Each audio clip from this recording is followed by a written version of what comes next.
আজকে যে এই বিএনপির বিরুদ্ধে বৈষম্য হচ্ছে, এই সিটি কর্পোরেশন তার মুখ্য উদাহরণ। কাদের নিয়ে খেলতেছে?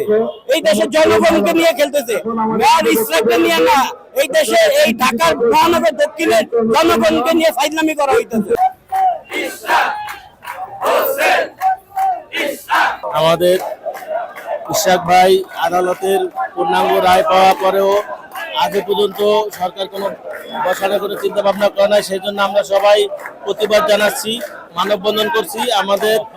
আমাদের নগর পিতা জনাব ইশরাক হোসেন যেন আজকেই যেন বসানোর ব্যবস্থা করে দেয় অবিলম্বে। আমরা সবাই ইনশাল্লাহ আশা করি ইশরাক ভাই তার নিজের দায়িত্ব নিয়ে ঢাকা দক্ষিণের সমস্ত সুন্দর মতো নগর পিতার আসনে বসার পরে সবকিছু আমাদের মনের মতো কাজ করতে পারে। আপনারা জানেন যে দীর্ঘ বছর এই বিএনপি সর্বদলীয় ভাবে নিয়ে সবাইকে নিয়ে রাজপথে ছিল এবং রাজপথে আন্দোলন সংগ্রাম করেছে।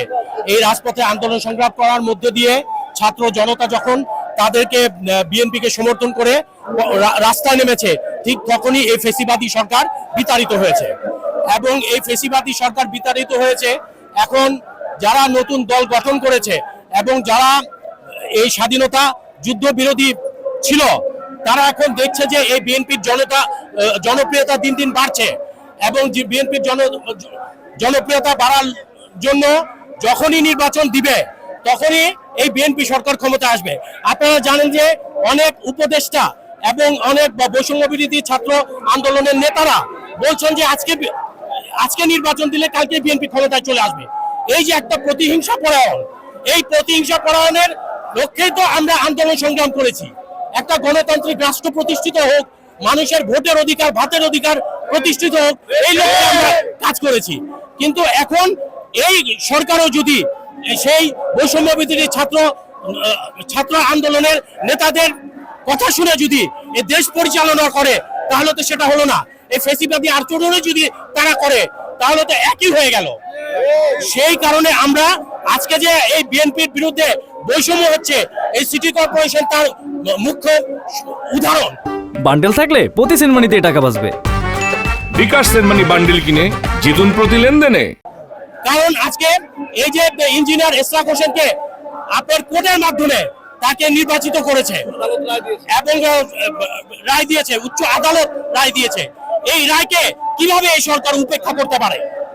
এখানে উপেক্ষা করেছে, যার জন্য আমরা জনতাকে সাথে নিয়ে এর জোর প্রতিবাদ জানাচ্ছি এবং এই প্রতিবাদের মধ্য দিয়েই এই ইঞ্জিনিয়ার ইশরাক হোসেনকে আমরা এই সিটি কর্পোরেশনে ইনশাল্লাহ প্রতিষ্ঠিত করে ছাড়বো ইনশাল্লাহ। এই হলো আমাদের আজকের আন্দোলন। আমাদের দাবি না, এটা জনগণের দাবি। বিগত সরকার ইঞ্জিনিয়ার ইশরাক যে অনেক ভোটে সে বিপুল ভোটে পাশ হয়েছে, তাকে মেয়র হইতে দেয়নি, শপথ করতে দেয়নি। আমরা আইনের প্রতি শ্রদ্ধা, যদি আমরা মামলা করে আইনের মাধ্যমে তাকে মেয়র নির্বাচিত করা হয়েছে, এখন কেন তাকে শপথ করানো হচ্ছে না? এটার দাবি তাকে নগরবাসী আমরা সবাই ঐক্য হয়েছি, না এভাবে চলতে পারে না। এই জন্য আমরা তাকে চাই যে মেয়র তাকে ঘোষণা করা হোক, শপথ করা হোক। এই প্রতিবাদে আমরা রাস্তায় নেমেছি। এটা প্রজেক্ট না হবে, আমাদের কর্মসূচি চলতে থাকবে।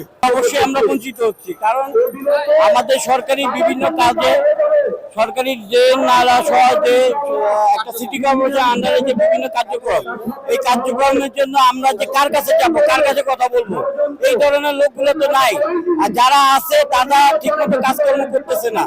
একজন মেয়র উপস্থিত থাকলে কাজকর্ম তার সঠিক পরিচালিত হবে, এটা আমরা সাধারণ জনগণ হিসাবে এটাই আমরা মনে করি। আর যারা আছে তারা তো কোনো বৈধতা নাই তাদের মধ্যে। বৈধভাবে একটা হাইকোর্টের রায় যেখানে হয়েছে এবং নির্বাচন কমিশনার থেকে প্রজ্ঞাপন জারি করা হয়েছে, এই প্রজ্ঞাপন জারি করার পরও এই স্থানীয় মন্ত্রণালয়ের মাধ্যমে যে আসিফ সাহেব যে ভোটপাট্টা করতেছে, কাদের নিয়ে খেলতেছে? এই দেশের জনগণকে নিয়ে খেলতেছে, মেয়র ইসরাককে নিয়ে না। এই দেশে এই ঢাকার মহানগর দক্ষিণের জনগণকে নিয়ে ফাইজলামি করা হইতেছে। আমরা ঢাকা মহানগর দক্ষিণ বিএনপির পক্ষ থেকে প্রতিবাদ জানাই এবং আমরা মেয়র ইশরাক সাহেবকে এই তার স্থানে হ্যাঁ, শপথ গ্রহণ করার জন্য আমরা স্থানীয় মন্ত্রণালয় বা সরকারকে অনুরোধ জানাচ্ছি। হোক না কেন আমরা রাজপথে আন্দোলন গড়ে তুলবো, দুর্বার আন্দোলন গড়ে তুলবো।